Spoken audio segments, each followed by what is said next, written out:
तो पूरा देश आज 80वें स्वतंत्र दिवस का जश्न मना रहा है। लाल किले की प्राचीर पर आज प्रधानमंत्री नरेंद्र मोदी लगातार 13वीं बार ध्वजारोहण किया। इसके साथ ही MI-17 हेलीकॉप्टर से पुष्प वर्षा की गई। इसके बाद प्रधानमंत्री नरेंद्र मोदी ने राष्ट्र को संबोधित किया। इस साल हमारे राष्ट्रगीत वंदे मातरम के 150 वर्ष पूरे हो रहे हैं और इतिहास में पहली बार लाल किले की प्राचीर पर प्रधानमंत्री के आगमन पर वंदे मातरम के लाइव प्रस्तुति और गूंज सुनाई दी।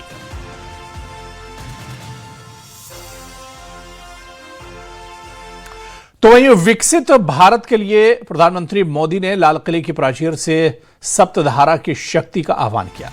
देखिए वो कौन कौन से 7 शक्तियां हैं जिससे भारत 2047 तक आत्मनिर्भर और विकसित भारत बनेगा, जिसका जिक्र आज प्रधानमंत्री मोदी ने किया है। जब मैं सप्तधारा की बात करता हूं, सप्तधारा की पहली शक्ति है मैन्युफैक्चरिंग पावर। मेरे प्यारे देशवासियों, हमें मैन्युफैक्चरिंग सेक्टर को बहुत आगे बढ़ाना होगा और प्रोडक्शन बढ़ाने के साथ साथ हमें छोटे छोटे पुर्जे भी बनाने हैं। इस सप्तधारा की दूसरी शक्ति है कृषि और फूड प्रोडक्शन, फूड प्रोसेसिंग। हमें इस दिशा में आगे बढ़ना होगा। हमारे किसानों ने अब दुनिया के बाजार खुल चुके हैं। एफपीए के कारण हमें एक बहुत बड़ा मार्केट मिल रहा है। हमें वहां पहुंचना है, हमें उस जगह को हाथ लगाना है। हमें खेत से लेकर एक्सपोर्ट मार्केट की ओर जाना होगा। सप्तधारा की तीसरी शक्ति है टेक्नोलॉजी और इनोवेशन। मेरे प्यारे देशवासियों, आज जमाना एआई का है, क्वांटम का है, स्पेस का है, रोबोटिक्स का है, डेटा सेंटर्स का है। पूरी तरह एक नया क्षेत्र खुल चुका है और इमर्जिंग टेक्नोलॉजी ये भी हर पल हमें चुनौती दे रही है और इसलिए देश को दुनिया के लिए मार्केट नहीं बना देना, हमें इनोवेशन का हब बनना है। सप्तधारा की चौथी शक्ति है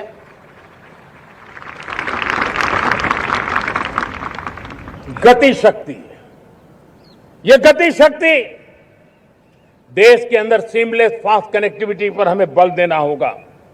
शहरों को हाई स्पीड रेल से हमें जोड़ना होगा। मॉडर्न हाईवे चाहिए, इनलाइन वाटरवेज चाहिए। हमारी 5वीं शक्ति है सप्तधारा की, वो है रक्षा शक्ति। और ये रक्षा शक्ति का महत्व हर प्रकार से है। मेरे प्यारे देशवासियों, डिफेंस में आत्मनिर्भर होना अब भारत ने अनुभव कर लिया, दुनिया ने अनुभव कर लिया है। हमारी सप्तधारा की 6ठी शक्ति है ग्रीन इकोनॉमी, ब्लू इकोनॉमी, जो ग्रीन जॉब को भी जन्म देती है। हमें green hydrogen, renewable energy, energy storage, green mobility, green manufacturing in global scale.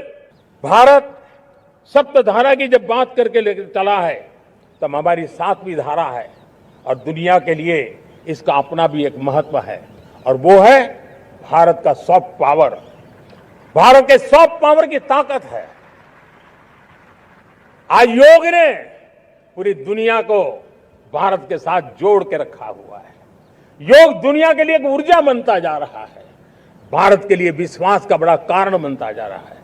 जिस भारत के पास आस्था के केंद्र हो, जिस भारत के पास आयुर्वेद हो, जिस प्रकार से भारत के पास होलिस्टिक हेल्थ केयर की व्यवस्था हो। तो वहीं कई राज्यों में भी स्वतंत्रता दिवस का जश्न मनाया जा रहा है। दिल्ली के लाल किले से पीएम मोदी ने तिरंगा फहराया। इसके साथ ही यूपी में योगी आदित्यनाथ ने तिरंगा लहराया। उत्तराखंड में सीएम पुष्कर सिंह धामी ने तिरंगा लहराया और आजादी का जश्न मनाया।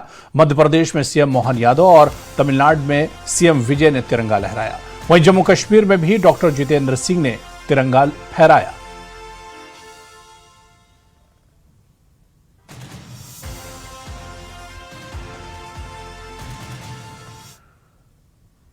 तो उधर श्रीनगर के बख्शी स्टेडियम में जम्मू कश्मीर के मुख्यमंत्री उमर अब्दुल्लाह ने स्वतंत्रता दिवस के मौके पर ध्वजारोहण किया और तोपों की सलामी ली।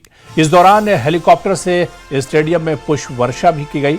मौके पर एनसी प्रमुख डॉक्टर फारूक अब्दुल्ला, पीडीपी प्रमुख महबूबा मुफ्ती, विधानसभा स्पीकर अब्दुल रहीम राथर, सांसद चौधरी रमजान, मुख्य सचिव अटल डुल्लू और डीजीपी नलिन प्रभात समेत कई वरिष्ठ अधिकारी मौजूद रहे। कार्यक्रम में हजारों लोगों ने शिरकत की। तो ये तस्वीरें देख सकते हैं, श्रीनगर में बख्शी स्टेडियम की तस्वीरें हैं, जहां पर आज पूरे आन बान शान के साथ यौम आजादी मनाया गया, स्वतंत्रता दिवस मनाया गया। सीएम उमर अब्दुल्लाह ने परेड की सलामी ली और ध्वजारोहण किया। इसके अलावा हेलीकॉप्टर के जरिए से पूरे स्टेडियम पर पुष्प वर्षा की गई। बड़ी संख्या में लोग यहां पर मौजूद थे आजादी के इस जश्न में।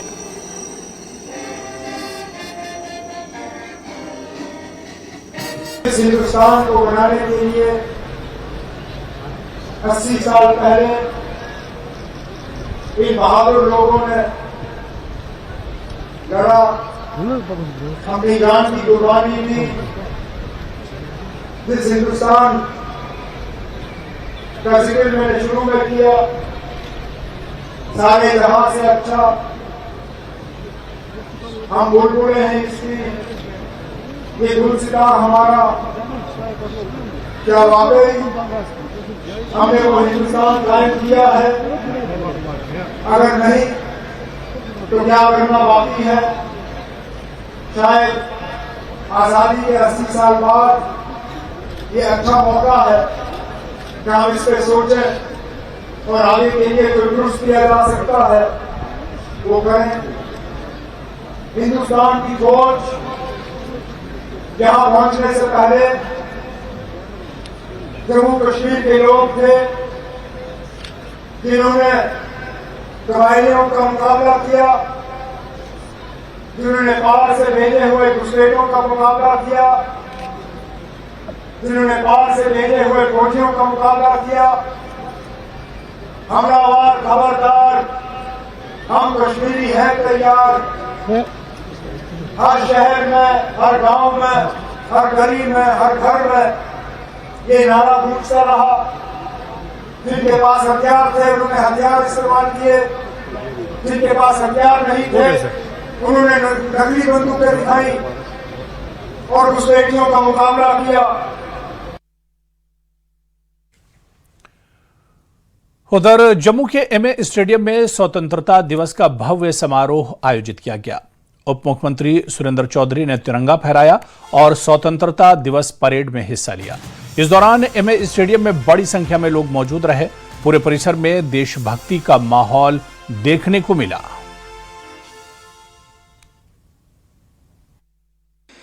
आज ऋषियों, मुनियों, पीरों, फकीरों, सूफी संतों तथा देवी देवताओं की पावन पवित्र मंदिरों के शहर इस धरती पर बैठे मेरे प्यारे भाइयों बहनों, नौजवानों, बुजुर्गों और बच्चों, जम्मू कश्मीर के नागरिकों व समस्त देशवासियों, आप सभी को आजाद भारत के 80वें स्वतंत्रता दिवस समारोह की हार्दिक शुभकामनाएं देते हुए मुझे अपार खुशी हो रही है।